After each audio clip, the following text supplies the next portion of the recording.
Welcome to Live Daf, your online Daf Yomi Shir. Shalom, welcome back to today's Daf, which is Eruvin Pei Beis. We are 2 lines from the top. It says the Gemara Gufa, we just learned Omar Rabbi Yehuda Levi. Kol Makay Mish Omar Rabbi Yehuda, a Masai Ubameh b'Mishnah Seinu. Whenever you will find Rabbi Yehuda using these words in our Mishnah, a Masai, when, Ubameh, in what? So we have a Tanakama's view, and then Rabbi Yehuda responds by saying, when does that apply? In what case does it apply? So whenever he employs these words in our Mishnah, he's merely coming to expound on the words of Chachamim. There's no dissenting view here. It's agreed upon by all. So that's the Shita of Rabbi Shimon Levi. Emasai ubamer denote pirush, not dissent. For Rabbi Yechon Amar, Emasai lefarish. Indeed, the word Emasai is merely coming to explain. However, ubamer, that's different. That is lachlik. When he uses the word bamer dvar mamurim, then he's coming to disagree with the Tanakam.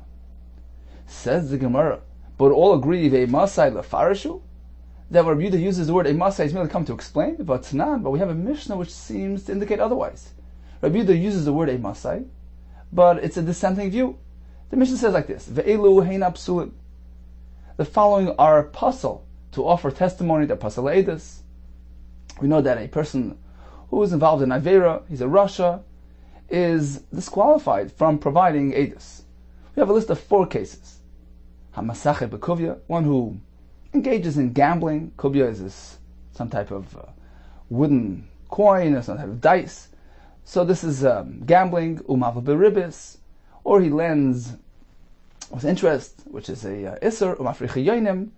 He engages in bird racing. This is another variety of gambling. V'serchei shvius, or those who engage in business activities using buying and selling perish shvius, which is also, it's meant to be eaten, not to be used as merchandise. So in the case of the ribis or the shvius, it's a straightaway iser. In the case of the gambling, it's not actually a straightaway iser, because what's he doing wrong? So it would seem that the problem there is because the person who's giving away that money is not doing it willingly.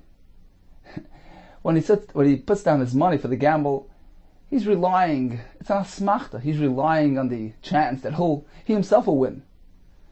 So when the person actually loses and the other fellow receives that money, he's taking something which isn't really rightfully his. So midrabanan, it's called gezel, because we're working with the concept of asmachta loikanya, that offering money on a chance with the mindset that, look, I'm going to hopefully win. That's called asmachta loikanya. The person is not koina, meaning the person who takes that money, it's not really his, because it wasn't given willingly. So therefore, these 2 cases of the gamblers, Mesachek Bekuvya and Mafricha Yoinim, entail Issa Rabbanon of Gzela. So you have 2 cases where it's an Issa Torah, Ribis and Shvius, and 2 cases which appear to be Issa Rabbanon of Gzela. So that's the Shita of the Tanakama. Rabbi Yehuda, regarding these gamblers, it's not really an Issa, it's not Gezel, because he holds that Asmachta Kanya. When a person offers money on a chance, he sets down money for the wager here. He's giving it away wholeheartedly. So when a person goes and takes that money, there's no gezel involved. It's not even gezel midrabanan. Therefore, Rabbi Yehuda says, when it comes to these gamblers, a masai. When are these fellows pasal edus? Bizman she'ein lo umnos elehi. When he doesn't have another occupation, this is his sole occupation, this is his source of income. But if he has another valid occupation, he has another job, hareza kasha, then he's kasha. Why is that? Let's take a look at Rashi, 8 lines from the top. It says Rashi, Bizman she'ein lahem umnus elehi. Why is it contingent on having a regular job? The Kasav Rabbi Yehuda Asmachta, Rabbi Yehuda holds this type of dealing, this asmachta shu nismach al daita shu natzchenu, because he relies on his the chance that he'll win. Based on that, he lays down this wager and makes this Tanai, Kanya. It's considered to be a commitment, it's a true Kinyan. And the person who takes that money is not a Gazlan. V'lav Gazlan and Ninu. These people are not Gazlanin. So according to Rabbi Yehuda, that's not the concern here. What then is the problem? Upsulayu. Their psul is because they're not engaged in constructive activities. They don't have a legitimate occupation. Since they're not really positive contributors to society, and they're not really familiar with your typical day-to-day struggles and efforts that your commoner experiences to earn a livelihood. So as a result of that, they're more inclined to perhaps accept a bribe to testify falsely, even at another person's expense. They don't have that sensitivity, and to personal sensitivity. So perhaps they'll say false edus at a person's expense. So that's the problem. It's not due to the fact that asmachta is not koined and it's gezel, but rather due to his lack of sensitivity and civility. So here we have a Tanakama who gives us a list, ribis, shvius, and gamblers, which are all puzzle. Rabbi Yehuda responds by saying, look, Mosai. The gamblers are only pasuk due to their lack of sensitivity. So if they have another occupation, engaged in legitimate activity other than this, then they're okay. Continues the Gemara, V'tani lo b'braisa. And the Braisa added to this halacha as follows. V'chachamim oimim, they disagree. They hold, bein she'en lo umnos elehi, whether he has no other occupation other than this. Ubein she'esh lo umnos shlohi, whether he actually has another legitimate job aside from this. Hareze pasal. He's pasal. Apparently, the Chachamim, which we presume to be Lishita of the Tanakama in the earlier Mishnah, to who Rabbi Yehuda responded by Emasai, that Shita disagrees with Rabbi Yehuda. The reason for the psul is because of Gezel. So whether or not he has another legitimate job, he's pasal because he's taking money unlawfully. So here we see Rabbi Yehuda responding with the word Emasai, but is really offering a dissenting view. Says the Gemara, no. Ha'hid Rabbi Yehuda Amar Tarfani. That Bryce with the Chachamim stated as a blanket statement. Any type of gambler is possible because he's a Gazlan, is actually not the same Shita that Rabbi Yehuda was responding to. That Tanakama agrees with Rabbi Yehuda. However, this Shita is another Shita of Rabbi Tarfon. The Sanya Amar Rabbi Yehuda Mishra Rabbi Tarfon. So Rabbi Yehuda quoted Rabbi Tarfon as follows. If you have two people standing together, Eruvin and Shimon, and they notice somebody else coming towards them. So Eruvin says, look, if that person is a Nazir, then I am a Nazir. Shimon responds by saying, if that person is not a Nazir, then I'll be a Nazir. So chances are one of these two people are a Nazir. Says Rabbi Yehuda, in the name of Rabbi Tarfon, no, none of them will be a Nazir. Lo'ilam ein echad mehem Nazir. None of them is a Nazir. Why? Since it wasn't clear and conclusive at the time of utterance, it doesn't work. It needs to be uttered clearly. Alma apparently kiva the mesapkale, since he's unsure, he's doubtful. I nazir, iloi nazir, who whether or not that person coming towards them is a nazir. So on account of percentages of chances, he doesn't commit himself. Hachanami here as well when it comes to the gamblers, given the yada, since he's unsure, whether or not he's going to win the gamble. He doesn't wholeheartedly give away the money. Therefore, when a person comes and takes that money from him, he's doing gezel d'Rabbanan. So this sheet is Rav Tarfon. However, in the Mishnah, where Rav Yehuda is discussing the halacha with Tanakama, there's no dissenting view. Rav Yehuda is simply expounding on the Tanakama, because the Tanakama and Rav Yehuda both hold that asmachta is kaina. When a person offers that money for the wager, he is actually committing himself wholeheartedly. And taking that money does not entail gezla at all. What then is the concern? Due to the fact that he has no other occupation and his lack of sensitivity. So in summary, we have a Mishnah which lists for us 4 psulim. So Malva Beribis, Serche Shvius are straightforward. They're Isser, it's a Ribis, it's a Shvius. It's considered to be a Rosh and Pasal Edis. When it comes to Masachet B'Kuvya, Mafrichayonim, who are gamblers, so it depends. According to the conclusion of the Gemara, Lefi the Shita of Tanakama and Rabbi Yehuda, Asmachta is Kana, there's no concern of Gezel. It's only when they have no other legitimate occupation, they're not Isaac B'Yeshiva Shalaylam, due to the lack of sensitivity, we're concerned about their false edus. Whereas according to Rabbi Tarfon, who holds Asmachta is not Kana, these fellows are involved in Gezel Drabanan, and that's the reason for their psal. Hadron Allah Chalay. Says the Mishnah, Keitzad Mishtatfin B'Tchumen. How do we go about arranging an Erev Tchumen on behalf of many people? Maniach HaSachavis V'Omer. So a person who wishes to donate the food on behalf of all the members of his city, so he places down a barrel of food, V'Omer, and he announces, Harei Zeh L'chol B'nei Iri. This is designated for all the residents of my city, L'chol Mishiyeh L'chol Beis HaAvel, L'Beis HaMishta, whoever is going to need to walk to the Beis HaAvel or to the wedding. So I'm granting it on behalf of all of them. V'chol shekibul olavim b'yidyoyim mutar. So any resident of that city who accepted this offer while it was still daytime before Shabbos, mutar, then he can use the Erev, which is activated on his behalf during Ben HaShmoshes. However, Mishetechshach, if he only accepts the offer after Shabbos arrives, it's too late. Also, he can't use the Erev. Why? Shem Arv Mishetechshach. You can no longer make an Erev once Shabbos arrives. Rabbi Yosef, Ein Arvin Ela Dvar Mitzvah. Chachamim only allowed an Erev Tchumen to be established for the sake of mitzvah. This is meant to ensure, to preserve the Tchum limitation. We're meant to stay within our boundaries. The Erev Tchumen really overrides it.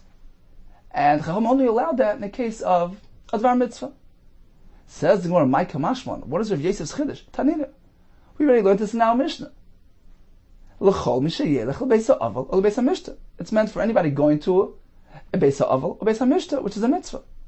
The Ritva says aval is mentioned before mishta because of the pasuk, which says Tov l'leches el beis ha'aval mi l'leches el beis ha'mishta. It's preferable to go to a beis ha'aval, which inspires a person to do things correctly than to go to a wedding. In any case, the Mishnah clearly says that the purpose of the Erev is strictly for mitzvah. So what's Rav Yosef coming to add? Perhaps I would think, Urcha de Milsa Ketani. You can make an Erev for any purpose.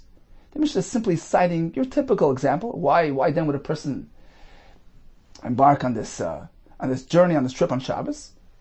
It seems that the typical situation would involve a mitzvah, and the Mishnah is simply citing a typical example. But technically, you can do it for any purpose. Kamash Malan. That's where Rav Yosef informs us, no, it needs to be done strictly for the sake of mitzvah. The Mishnah says, "V'chol shekibul olav mibaydion." So any of the Bnei Ha'ir who accepted this offer while it was still daylight, he can have the benefit of the Erev. Shamas mina in breira.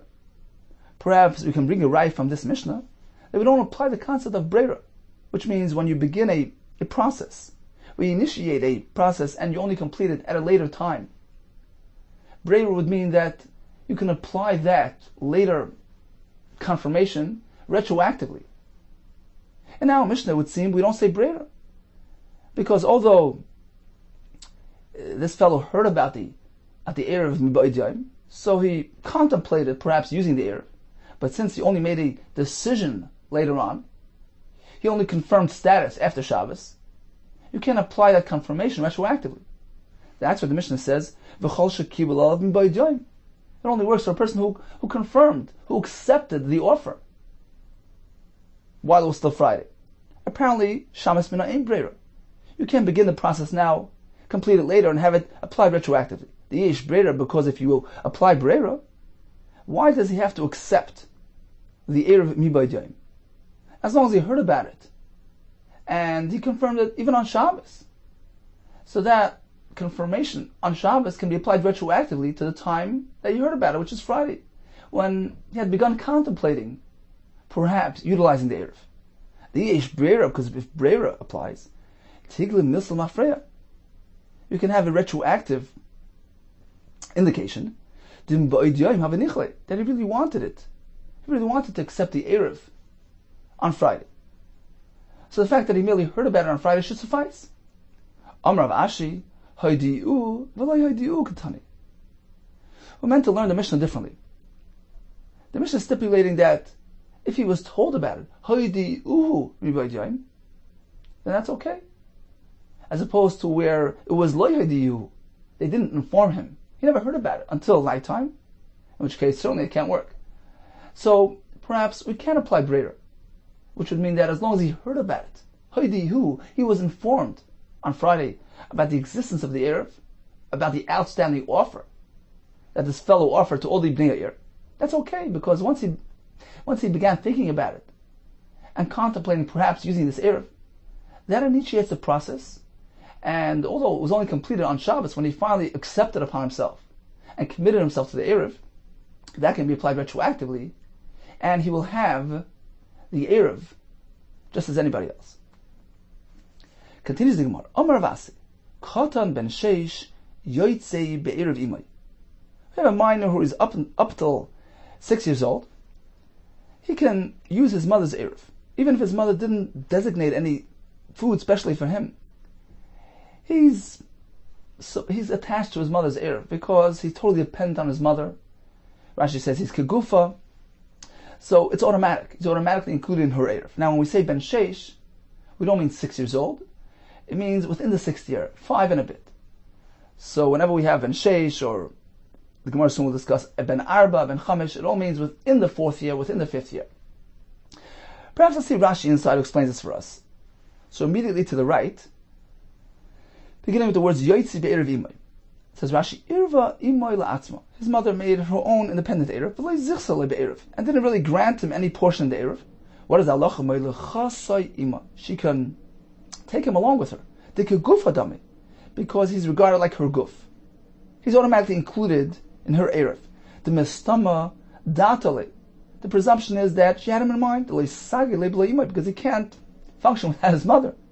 He so desperately needs his mother that the presumption is that he's going to come along with her wherever she goes. Continues the Gemara. Meisei, we have a kashma brisa. The brisa says, "Katan shetzarach li'imay yoitzi be'erev imay." A katan who is fully dependent on his mother, he can use his mother's erev. V'she'ein tzarach li'imay. But if he's not fully dependent on his mother, he's already matured to that point that he doesn't really need his mother to that extent.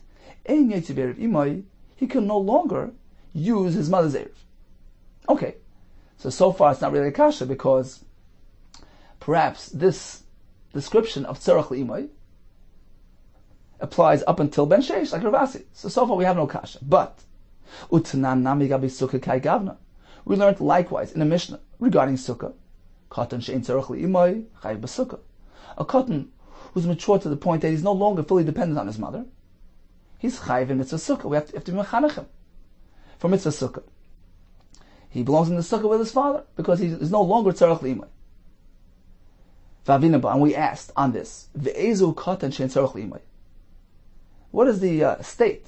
How do you describe this stage in life? Amri dvei Rabbi Yanai, we have behavioral indication. Kol shenifne, when he tends to his needs, ve'ein imay mikan chasa, he doesn't need his mother to wipe him. So that indicates maturity. Rav Shimon Lakish Amar, Kol shenir mishnasai, a child who wakes up from his sleep, ve'ein kari ima, and he no longer has the need to call out to his mother. So that's an indication of maturity.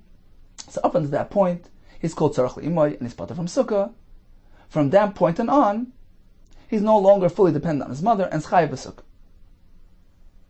So, if the child is still calling his mother when he wakes up, that's called tzarach li'imay. Says the Gemara, ima sal kadaitach. Any child that calls his mother when he wakes up is considered to be tzarach li'imay. Gedolim nami karu. Even older children have that habit, waking up and calling their mother right away. So, evidently, that's not a true indication. Ella Ema rather say like this. Kol shenir mishnasai. How do we know that a child has already outgrown that stage of tzarach li'imay? A child who wakes up from his sleep, ve'enei kori ima, and he doesn't persistently call mother until she shows up. So that's an indication of maturity. So we have two behavioral indications. Number one, when he tends to his needs, and he needs his mother to wipe him, or a child who wakes up and persistently calls mother until she shows up. That's called tzarach li'imay. Vikama, what is considered to be past the stage of tzarech le'imay, kvar arba, kvar chamish, once he reaches the point of 4 or 5, again we mean within the 4th year, within the 5th year. So typically it's the 5th year. Rashi says if he's more advanced in his maturity, then once you get to 4th year, he's already outgrown that stage of dependency. So this is a Kashan Ravasi, who tells us that the katan up until Ben Sheish is included in his mother's Erev, which indicates that up until that point it's still considered tzarech le'imay. And this is in contrast with the Brisa here, which tells us that the tzarech le'imay is only up until 4 or 5. Says the Gemara, Omar Rabbi Shua ber Davidi. We misinterpreted Ravasi. He didn't mean to say that the katan up until 6, because he's tzarech le'imay, doesn't need to have his erev at all. The mother doesn't have to designate anything for him. No, that was wrong pshat. Ravasi was referring to a case where his mother indeed designated some food for him. What happened was that his mother designated food for him, and his father as well made an erev for the son. The question is, which one does he follow? And that's what he's speaking about. You're right. To have the halacha that the katan is totally included in his mother's erev because he's tzarech le'imay and he's kegufa, etc., that's only up until 4 or 5. Ravasi was speaking where the mother made an erev for him. She designated food for him, but so did the father.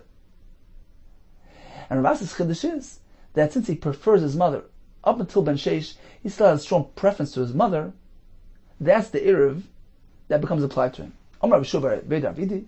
Here come Rav Asi. You know what Rav Asi is speaking about? His father made an erev on his behalf to the north. His mother to the south. So he has 2 conflicting erevs. And the chiddush is that filu bar sheish nami, even a bar sheish, but tzavsa the imei nichal, he prefers his mother's company. And therefore, halachically speaking, that erev is applied to him. Says more meisvei, but kashmir brisa. Katan shetzarech le'imay, yoytzei be'erev imay. A katan who is fully dependent on his mother, he's automatically included in his mother's erev, ad ben sheish, until ben sheish, meaning a ben shana, ben shtayim, a 3-year-old, until a ben sheish. So this brisa clearly indicates that from 0 until 6, he's going to be automatically included in his mother's erev. Tiyufta de Rabbi Shua ber Avidi, tiyufta. Indeed, this is a refutation on what we just said. On Rabbi Shua bar Avidi, who maintains that once you're a bar arba bar chamish, you can no longer have this privilege of being automatically included in mother's erev. We have a brisa which clearly says that he can be included up until ben sheish. So this fits with the earlier explanation, earlier interpretation of Ravasi. Yeah, up until ben sheish, he's considered to be tzarech le'imay and is automatically included in her erev. Says, well, if that's the case, we have another kasha. Leima tiyavet yufte, the Rav Asi. Perhaps this brisa which says that this stage only extends up until Ben Sheish, which seems to indicate that Ben Sheish is out of the equation. Is this a kasha on Rav Asi who told us that even a katan Ben Sheish is included? Amlach Rav Asi ad va'ad bichlal. When the brisa says ad Ben Sheish, it means up until and inclusive. Even the Ben Sheish will be included in this halacha, which is consistent with what Ravasi said. Says more, if that's the case, we have another kasha. But this brisa indicates that up until Ben Sheish, and including Ben Sheish, he's still considered tzarech le'imay, which is in contrast with Rav Yanai Rish Lakish, who told us earlier regarding Sukkah, that what is considered to be tzarech le'imay up until 4 or 5. Leima tavet yufte, the Rav Yanai Rish Lakish. So which one is it? 4 or 5 or 6? Like kasha, the answer is like this, depending on the situation. If the father is in town, then yeah, once he reaches 4 or 5, he really begins gravitating to his father, and is no longer considered to be so attached to his mother, and therefore not included in her erev, and is chayiv in sukkah. However, So there's no father in town. In that case, he still clings to his mother up until the point of Ben Sheish, as reflected in this price. Like Kasha, the answer is Hadi Isse Avui B'masa. When his father's in town, then this stage only continues until 4 or 5. Hadi Lo Isse Avui B'masa, the Brisa, which applies the stage up until Ben Sheish, is referring to a case where the father's not in town, in which case he still clings to his mother up until the point of Ben Sheish. So in conclusion, we learned that a katan can automatically use his mother's eruv. It depends. If his father's in town, this halacha applies up until a Ben Daled, if he's sharp, if he's mature, or up until Ben Hey for your typical child. If the father's not in town, in this case, this stage of clinging will extend up until Ben Sheish, and even Ben Sheish will be included in the eruv of his mother in accordance with Rav Asi's statement. Continues the Gemara, Tana Rabbana, Ma'ariv Adam Alidei Bnoi Ubitak Tanim. A person can go ahead and establish an eruv on behalf of his young son or daughter. Now Rashi says we're speaking about Ma'ariv Al Yodan Bishvilan, on their behalf, meaning he's actually designating a portion of food for their sake. Unlike in the previous Gemara, which was a katan who was utterly dependent on his mother, tzarech l'imo, in which case he doesn't have his own independent identity. He's bottled to her. He's kegufa, Rashi said. So he doesn't need his own bread. In this case, we're speaking about children who are, although still ketanim, not yet adults, but they're beyond the stage of tzarech l'imo, so they need their own portion of food, of bread for the eruv. So you can do that on their behalf. Likewise,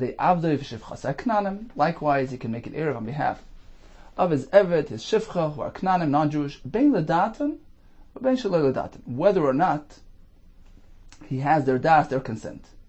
Because these fellows are halachically dependent on him. They don't have their own independent identity. Therefore, he has the ability to make an eruv for their sake, whether or not they agree. Aval einam arif, but he doesn't have the ability to do likewise. Lo yalidei avdoi v'shivchasei ivrim, not on behalf of the Eved and Shivcha that are Ivrim, that are Jewish slaves, nor on behalf of his son and daughter who are already adults, nor on behalf of his wife, unless he has their consent. Because these people are halachically independent. Tani Idach, we have another brisa. A person, the only way he can do the eruv for his older son and daughter, on behalf of his servant or maidservant who are Jewish, or for his wife, he can only do it only with their consent. But he has the ability to make an eruv on behalf of his evet shivcha aknanim,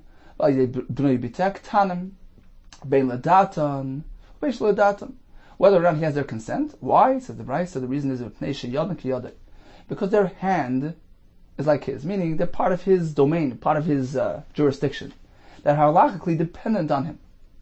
Therefore, he has the ability to make the eruv on their behalf. Continues the Brisa. V'chulan, in all these cases where the husband, the father, the master made the eruv on their behalf, v'chulan she'irvu, let's say they themselves made their own eruv, in addition to his eruv, v'irav aleihem rabban, and their master also made an eruv on their behalf. So which one is applied? Yotzin b'shal rabban. They must use their master's eruv, because that overrides their eruv. Chutz min isha, except for the isha, because she has the ability to object, to protest. She is her own person. She has halachic independence. So in that case, she is not bound to his eruv. Says more isha maishna. Why specifically an isha? What about all those other cases, the adult children, etc.? Amarabba isha v'chol dedamila. We mean isha in anything in that category. The adult children, the eved shivcha ivrim, and isha, all regarded as one and the same. They're halachically independent, and they have the ability to object and protest their husband, father, or master's eruv. So we just learned chutz min isha, so a wife is different because she has the ability to protest. Apparently it's because she objected.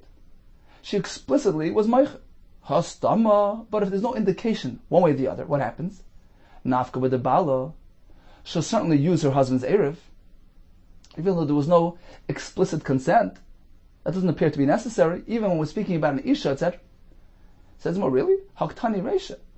But in the beginning of the Brisa, it said, Elamidatam, that the husband, master, or father can only make it on behalf of these independent people if he has their consent.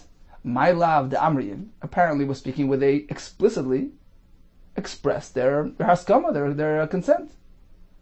Says Malai, no. My elamidatam, the ishtiku.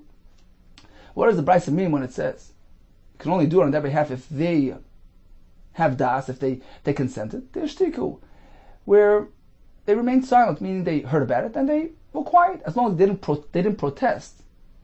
Remaining silent is okay. That indicates acceptance.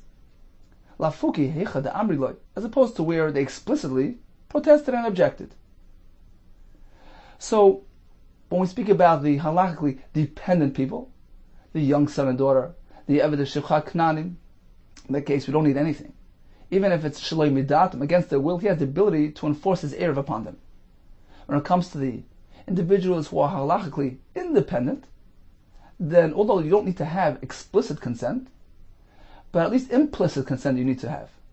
Meaning they heard about the Erev, and they remained silent, which indicated acceptance. However, in the case where they objected, then certainly they can do things on their own. So la fuki heichad amriloi, as opposed to a case where they objected. Says the Gemara, really? Ha v'chulan she'irvu v'irv alein rabban yoytzim mishal rabban. This tamahu, the Brisa says, all these individuals who made their own Erev, in addition to the Erev that their master established for them, where's the halacha there? Yoytzim mishal rabban. They need to specifically use their master's Erev. We're speaking about those dependent individuals. Now, here it's a case of this tamahu. There was no indication one way or the other. Uktani chutz b'nei isha, meaning they didn't object, right? They didn't protest. They just made their own Erev. And the Brisa draws that line. In the case where they made their own Erev, although they didn't protest, they just made their own Erev. We draw that line between people who are dependent, in which case they're bound to their master's Erev, as opposed to the Isha, Uktani chutz b'nei isha, as opposed to the Isha and the other independent individuals who don't have to follow their master's Erev. They're not bound to his Erev.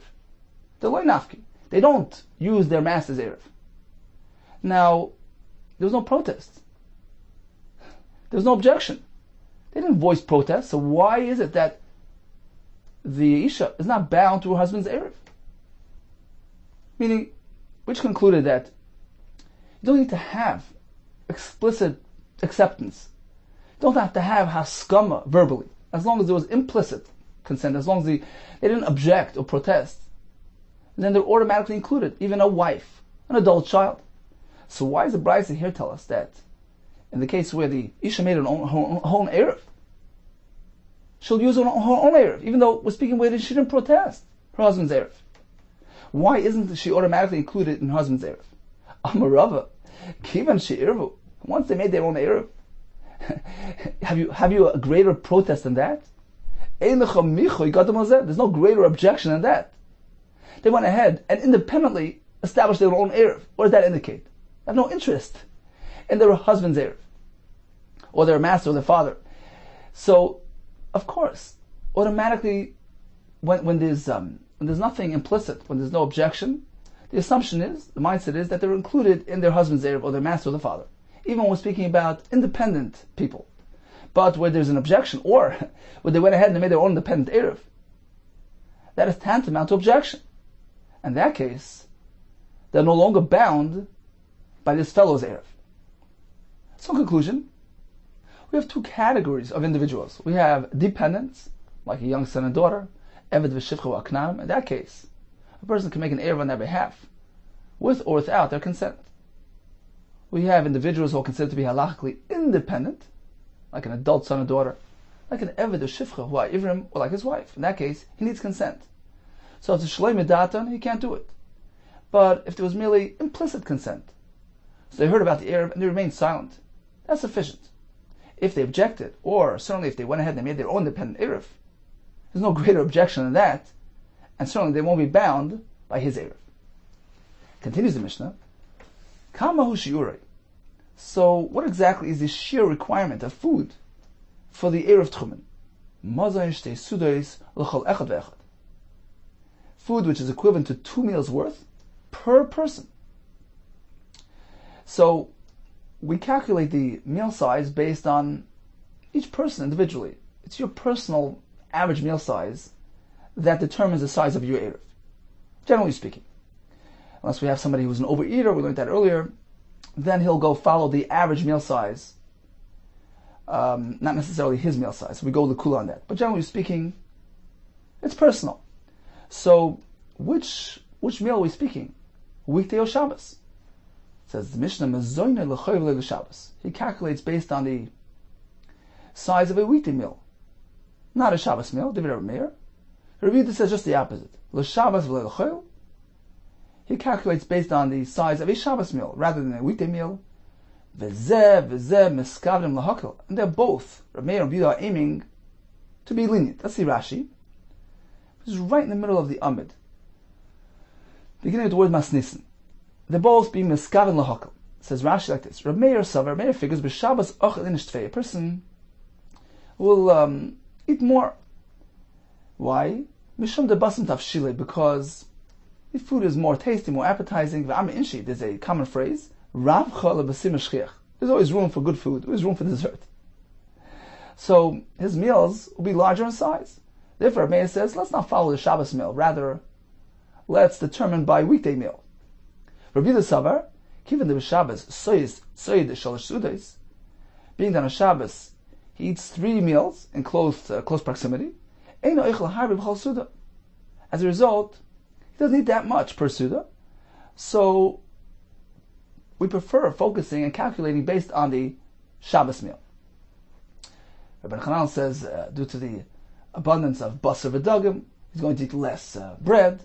Rabbi Yonasan says, due to the fact that a person increases anik Shabbos and snacks, so his meals are generally going to be smaller in size. So that's Pshat Rabbi Yehuda. Now, just one point here. When we speak about mazon shtei sudos, the amount of food required for 2 meals, so it depends. If we're speaking about bread, then it's how much bread you're going to eat in 2 meals. If we're speaking about other types of foods which are accompaniments to bread, let's say relish or anything else, which is not the actual bread, then it's based on a calculation of how much of that food will be eaten throughout the 2 meals. Okay, so that's the shir of shtei sudos. So again, according to Rabbi Meir, it's based on the size of a weekday meal, and according to Rabbi Yehuda, based on the size of a Shabbos meal. We assume he's going to eat less bread because of the abundance of other foods. Rabbi Hanan says so.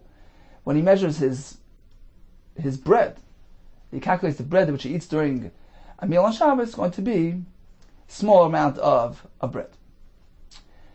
So we have Rabbi Meir and Rabbi Yehuda who are working with an estimate.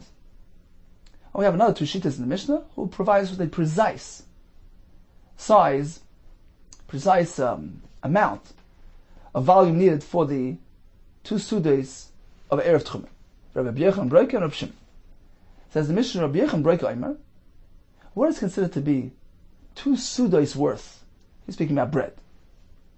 So he says like this: Mikika repunyan, a loaf of bread which is purchased with a punyan. A punyan is 1/48th of a seller. Each seller has 4 dinar, each dinar 4 ma'is, each ma'a 2 punyan. So a seller equals 48 punyan. So we know the value of the loaf. We don't know how much what size loaf it is. We don't know how much the flour costs. So that's the second part of the statement. Midalid sin besela. When 4 sa'ah of flour goes for a seller. How much is 4 sa'ah? 24 kav. Each sa is 6 kav. So basically the equation is like this. When we have 24 kav per sela, then the loaf of bread which will be purchased using a punyan is a loaf of bread which conforms to the size of the shtei sudes needed for the Erev Tchumen. So how much is it? It's half a kav. Because if 48 punyan purchases 24 kav, it's a half a kav per punyan. And apparently that's the size of the loaf of bread.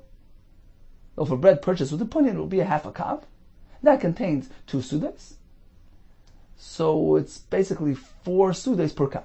The Gemara soon will change that actually. At this point, we assume we're speaking about a loaf of bread, which is a half a kav in size, and that contains 2 sudes.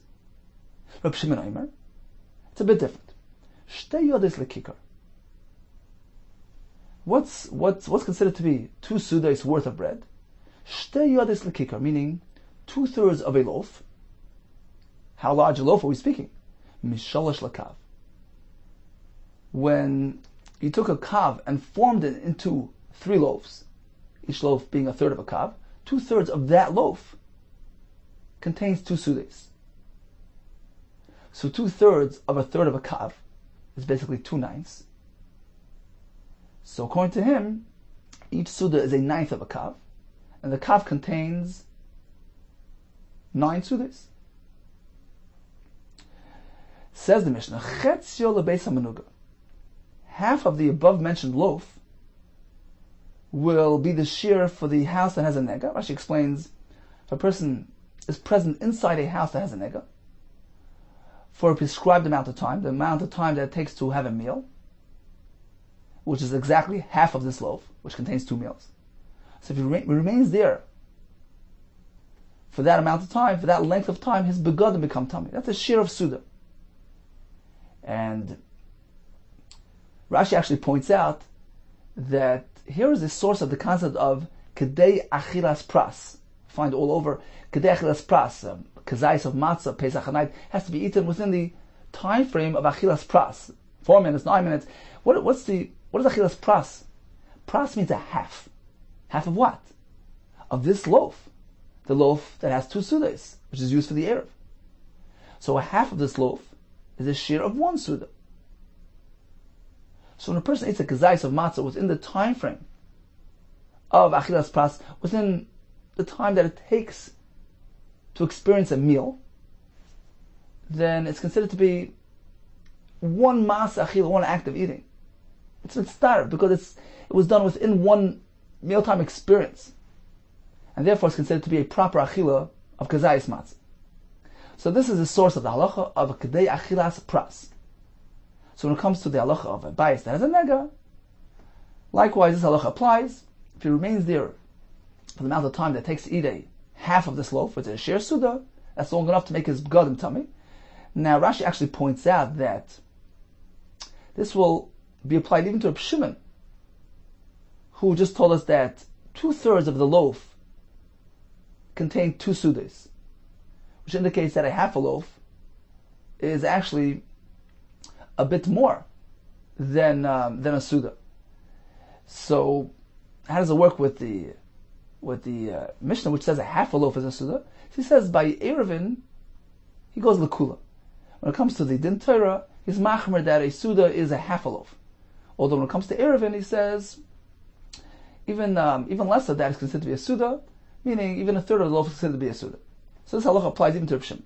Concludes the Mishnah, v'chetzi chetzio lifsos agvia. Half of a half, meaning 1/4 of that loaf, is the shear which will be paisel the gvia, the goof of a person. This is a din d'Rabbanan. Rashi says if a person eats oichel, which is tamei, at this amount, the shear of 1/4 of this loaf, then his body becomes pasul. He no longer can eat truma. So again, regarding the shear of tchumen, a Rabbi tchumen, you need to have a mazon shtei sudos. According to Rabbi Yehuda, it's an estimate, an average size meal. According to Rabbi Yehuda Kessler, Rabbi Shimon, they provide absolute precise meal sizes. Continues the Gemara. V'kama mazon shtei sudos. Getting back to Rabbi Yehuda, who allowed us to calculate, to estimate based on our own meal size. Let's say a person just wants to follow the average. So what is considered to be the proper amount of food, speaking specifically about bread perhaps, that is considered to be a Mon Jun Shtei Sudas? Amar Rabbi Yehuda Amarav, Tarti Rifta Ikre Yosa. 2 loaves of bread which are taken by the farmers out to the farm, that's considered to be those 2 loaves equal 2 meals. Ravada Bar Ava Amar, Tarti Rifta, 2 loaves of bread, Nahar Papisa, of this place called Nahar Papisa. Rav Yosef Brei Rava. So Rav Yosef turned to Rav Yosef, the son of Rava, and he asked him, Avuch Keman Svirle, whose shita does he follow? Rameh or Rabbi Yehuda? So he says, Rameh is Svirle. He holds like Rameh, that we estimate based on a weekday meal, which is meant to be smaller than a Shabbos meal. So Rabbi Yosef told him, Anon Nami, Rameh is Svirle. I myself also hold like Rameh. Why? Rabbi Yehuda, because according to Rabbi Yehuda, who maintains that a Shabbos meal is actually smaller, we have a bit of a difficulty here. Why? Kasha hadam inshi. We're going to have a kasha from the common phrase, which is Ravcha lebesim eshchiach. A person always has room for good food. So apparently on Shabbos, when the food is more tasty and appetizing, a person will actually eat larger sized meals, and therefore Meir's approach seems to be more plausible. Continues the Gemara. So Rabbi Yechon Broika and Rabbi Shimon gave us precise amounts. According to Rabbi Yechon Broika, it was the kikar purchased with a punyan, and that kikar contains a amount of 2 sudas. According to Rabbi Shimon, it's 2/3 of that loaf, with each loaf being 1/3 of a kaf. Says the Gemara, Rabbi Yechon Broika, Eimer Tana, we learned in the Bryce, Ukroivim Devreim Liyashavim. Both their views seem to be very close to each other. Rabbi Yochanan and Rabbi Shimon. Says to him, really? Me, dummy, how could you compare? According to Rabbi Yochanan ben Breika, how many sudas can fit into a kaf? Let's calculate. He spoke about a kikar, which contains 2 meals, which is suitable for the Erev Tchumen, being purchased with a punyan being a 48th of a sela, when the sela is the value of 24 kaf, giving each punyan a half a kaf. So this loaf has how much? A half a kaf, and it only contains 2 meals, leaving us with 4 meals per kaf. Whereas Reb Shimon tells us that there are 9 meals per kaf, because he says the 2 meals are contained within 2/3 of a loaf of bread, with each loaf being 1/3 of a kaf. So each meal is really 1/9 of a kaf, leaving 9 meals contained in the entire kaf. In contrast to Rabbi Yechon Broika, who says only 4 meals in a kaf. They're very far apart. Says the Gemara, me dummy, how can it compare? To Rabbi Yochanan, Arba Sudas l'kava. According to Rabbi Yochanan, only 4 meals in a kaf.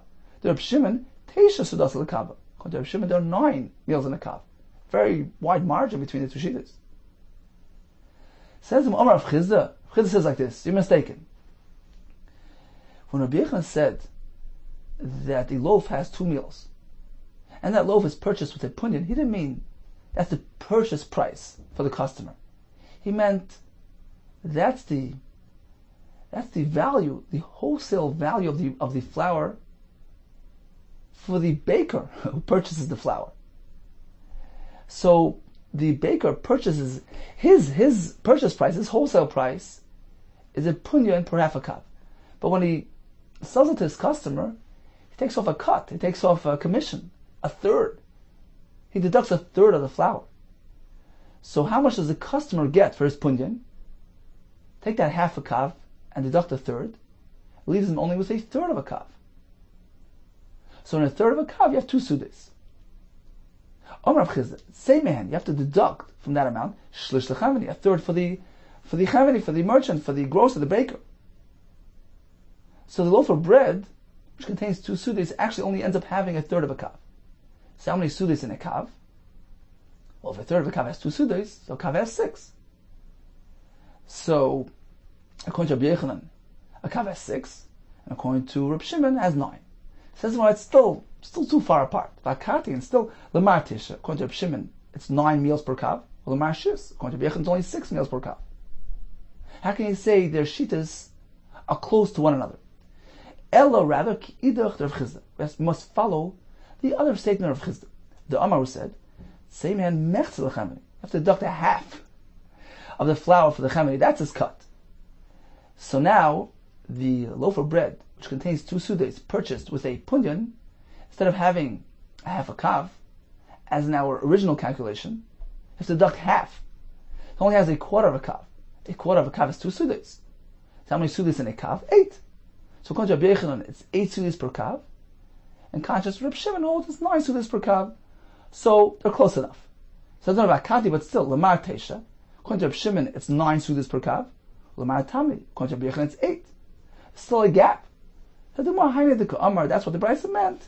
Kroivim, the Vreim liyeshavin. Their words are close enough to each other. There's a slight discrepancy between 2 shittas. But there's still one more thing left to resolve. We seem to have a contradiction between 2 Rav Chizdas. Kasher Rav Chizda, other Rav Chizda.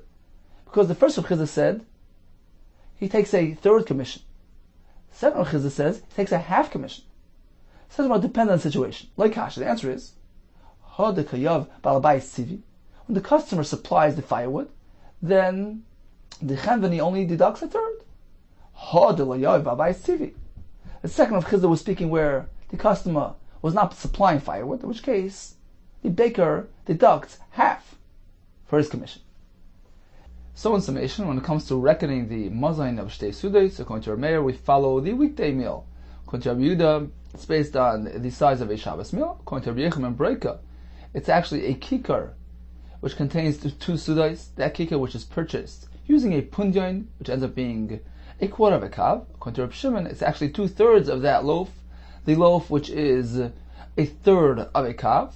So 2/3 of that loaf is actually 2/9 of a kav.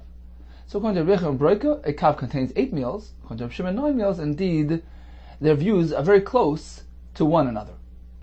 Okay, time for a brief chazara of today's daf. We began with a list of individuals who are pasal edus. We have 2 categories. People who engage in Avera, Malve Beribis, Secher Shvius, due to the fact that they're engaged in Isser, they're considered to be Rasha and disqualified from offering edus. We have people who are Mesachik Bekovia and Fricha engaged in gambling. So we have 2 approaches to this halacha. According to the Tanakama and Rabbi Yehuda, who is simply coming to be Mefarish Tanakama because he uses the word Emasai, they hold that there's no concern of Gezel, because Asmachta Kanya, the fact that he offered this money, even if it was with the mindset that he's going to win, nevertheless, the person who receives the money is not doing Gezel. The concern is only when these people are not engaged in just legitimate jobs. They're not Isik B'Yeshuva Shel Olam, so they're lacking sensitivity, and they're inclined to accept bribes, to offer false edus, even at another person's expense, and that is the source and reason of their psul. According to Rav Tafshin Shita, gambling involves gezel m'derabbanan because asmachta likani. When a person offers money with that mindset that perhaps he's going to win, he really doesn't want to give that money away. So taking that money entails gezel m'derabbanan, and that is the reason why gamblers are puzzles. The Mishnah began by describing a Eruvin where a person offers his own food on behalf of all the members of the city. For one who is going to Var Mitzvah, because that's the prerequisite for the establishment of an Eruv. So whoever accepted the offer, or at least perhaps knew about it, he will have the benefit of the Eruv. Rav Asi told us that a katan is yoytzi be'eruv imay. So a katan who is early dependent on his mother can use his mother's Eruv. She doesn't even have to designate food for him. It's just automatic. Up until what age? The Gemara concluded, depends. If his father's around, then it's up until Ben Dalid, if he's mature, or up until Ben Hey. If his father's not around, this halacha applies up until Ben Shisha. We learn it likewise that a person can designate and establish an Eruv on behalf of other people. We have 2 categories. Young son and daughter, or Eved and Shifra that are Knanim, who are halachically considered to be dependent upon this individual, so he has a right to make an Eruv on their behalf, even without their consent. Even if they protest and object, they're bound to his Eruv. Whereas if we're speaking about an adult son or daughter, or Eved Shifcha who are Ivrim, are Jewish, or is Ishtai, in this case you need consent. So Shloim Datim doesn't work. However, if they merely heard about it and they remained silent, which indicated implicit consent, that's enough. However, if they objected, or certainly if they went ahead and they established their own Eruv, there's no greater objection than that, and they're not bound to his Eruv. We concluded the Mishnah told us that the sheer food requirement for the Eruv Tchumen is a mazon of Shtei Sudos per person, we have 4 Shitos to describe Mazon Shtei Sudos.